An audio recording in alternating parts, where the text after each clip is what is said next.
चतुर्भुज दास जी एक बहुत बड़े महापुरुष हुए।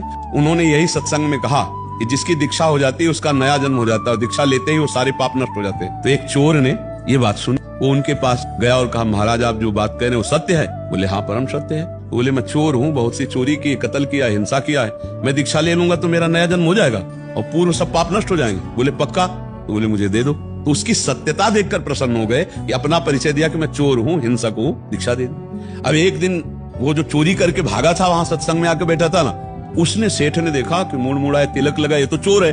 अरे चोर चोर चोर, उसको पकड़ लिया गया, राजा के पास ले गए। बड़ा प्रसंग हम सारांश में बता रहे। राजा ने कहा तुमने चोरी की? बोले इस जन्म में चोरी नहीं की।